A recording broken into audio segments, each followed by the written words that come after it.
3. Create a table of values for log base 2 of x. Well, by now, you should be really quick at graphing basic log graphs. They always have the point 1, 0, base, 1, and have this shape.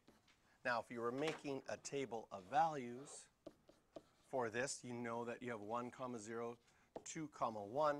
What are other things that you could plug into here?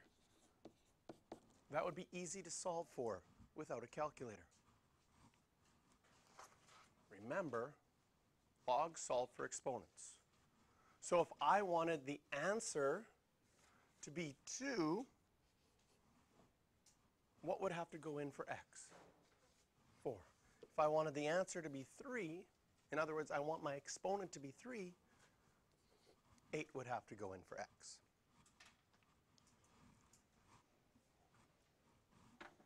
Then once you have your parent graph, we are now going to graph, and we're just going to graph, you can put the line through this, we're just going to graph log base 2 of 2x minus 1. Again, if you take out your highlighter,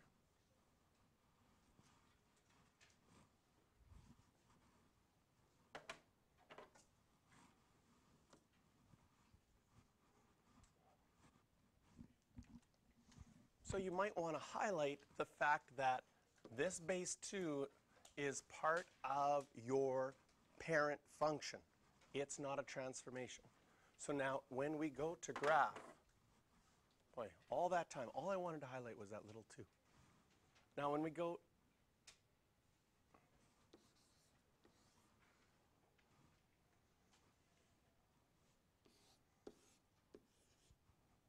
there it is, okay. When we go to graph, y equals log base 2 of 2x minus 1. We've got a horizontal compression, x by a half, and a vertical translation, 1 down. We can take our original points, which were 1, 0, 2, 1, and our asymptote at x equals 0. Set up our transformations. The only stretch compression that we have is x by half. The only translation we have is 1 down. So if we multiply our x values by half,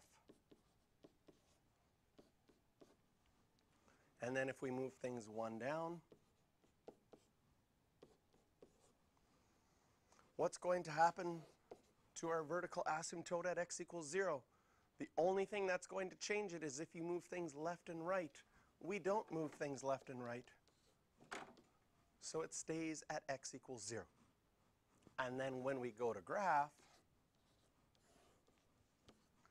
start with your asymptote. Label your points.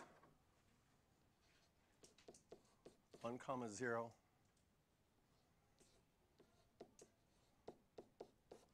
Half, negative 1.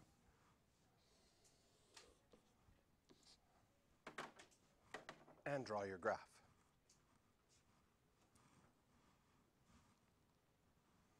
I already gave the questions yesterday, 8, 9, 10, and 11 to work for this one. So that's already done.